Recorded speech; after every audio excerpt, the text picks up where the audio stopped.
This lesson is to explore the relationship between currents and magnetic fields, specifically the causal, it's not casual, but causal relationship, meaning one causes the other, between current, electric current, and magnetic fields. We're also going to be able to determine the direction of the magnetic field by analyzing the current, the flow of current.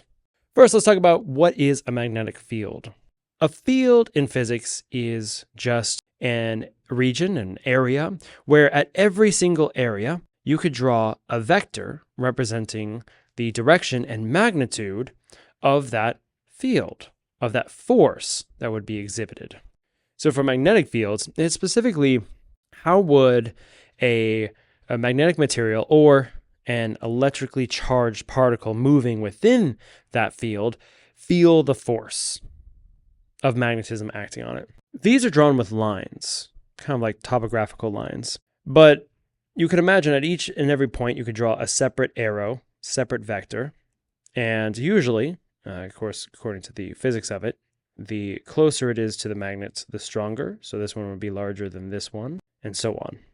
For a bar magnet, like what we have here in this diagram, the magnetic field is drawn or originating from the North Pole and ending at the South Pole. However, one thing that's really important to understand about magnetic fields is they actually don't start or stop anywhere. Inside this magnetic bar, you will have the magnetic field continue and then go back around. So it's this constant loop here. There is actually no beginning and ending to a magnetic field line. So it turns out when you have a charged particle, like an electron, proton, any kind of particle that is charged, and it is moving with a velocity, it creates a magnetic field around it. Specifically, it's going to create a magnetic field in this kind of circular shape around it if it's going in a straight line. We're going to explore what happens when the electric current is not going in a straight line. And of course, we haven't said it yet, but if you have a charged particle that's moving, you have a current, because a current, electric current at least, is just charged particles in flow, in movement. The reason for why this happens is well beyond what we're going to be studying. It involves Einstein's special relativity and much, much more complicated physics concepts than what's going to be covered here. What we care about is that there is this relationship and how influential it is in our society, because it is quite influential in our society. This effect right here and the other one that we're going to go between changing magnetic fields and current is what powers our society. That second learning objective that was shown in the beginning of this video is talking about how can we predict where or what direction the magnetic field is going to be oriented with the current.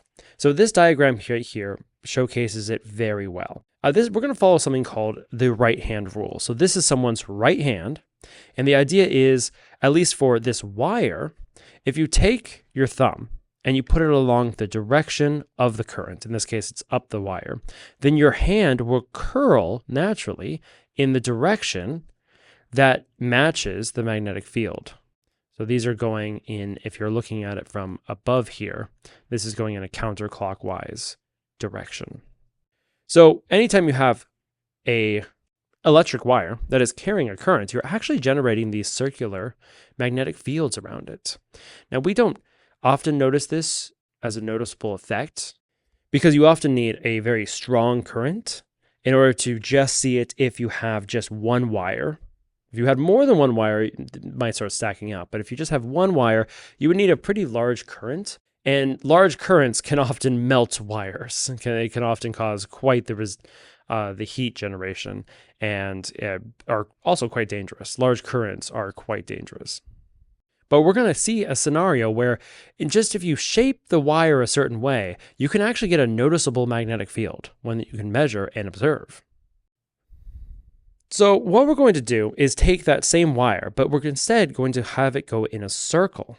And if we apply the right-hand rule at every single point, so you can see it being applied right here, you put your thumb along the direction of the current, and your hand will curl. In this case, it's going to be going up in the inside of the circle, and it would be going down on the outside of the circle.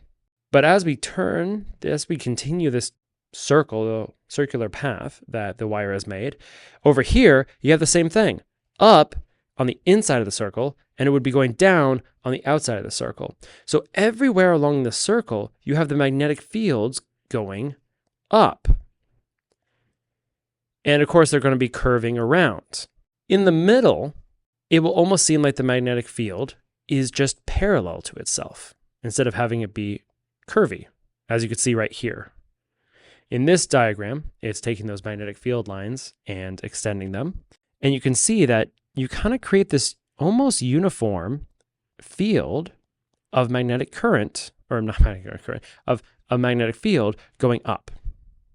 If you take that same idea and instead of one circle, you have it go and loop many times. So let's actually go back to this one.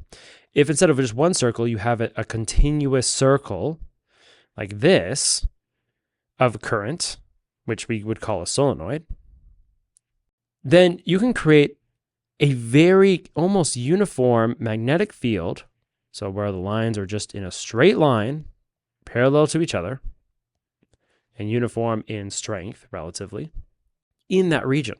By the way, this diagram right here, these circles are, imagine you had the wire and you cut the wire. So we're looking at the cross section of the wire when it's cut.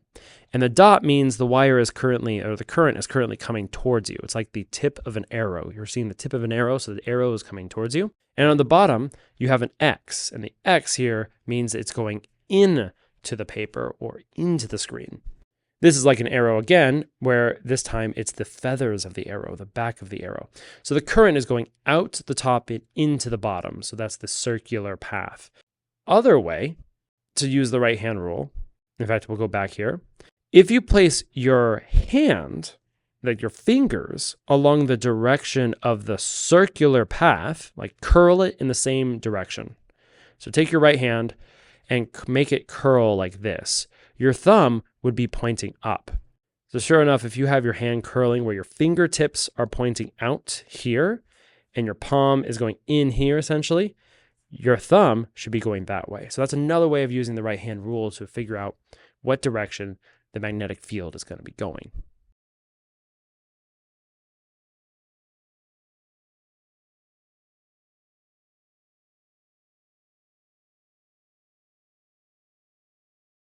Now, besides using current to create magnetic fields, which can be very useful, for example, you could create something called an electromagnet, where if you just take these wires and wrap them around like a piece of metal, for example, like a nail, and you just take these wires and wrap it around it, it would be creating a magnetic field inside the piece of metal.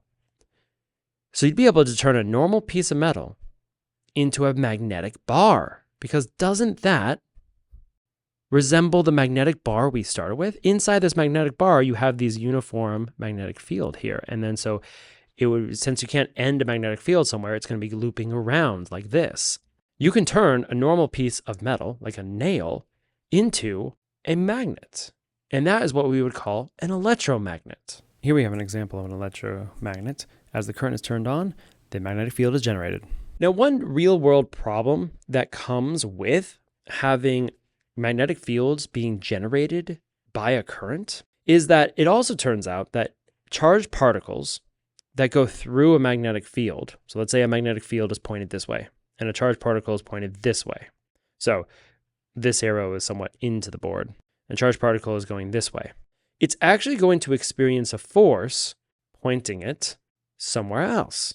If you have enough current and a strong enough magnetic field, that could actually cause the entire wire to be pulled, in this case, to the left. Another problem is that in our society, we're often sending electrical currents not just to power devices, but to send signals.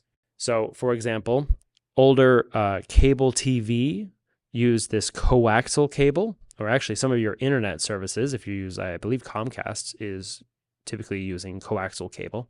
So if you have Comcast internet service, you will have somewhere in your house a cable that looks like this, where it has this like center conducting piece of wire. So that's what's actually carrying the current. Look at how much else is there besides the one piece of wire. And the reason for that is if you have, like, let's say a power cable right next to it, pushing a lot of current, it's going to be creating a large magnetic field around this. So maybe this is magnetic fields going into the screen here, for example.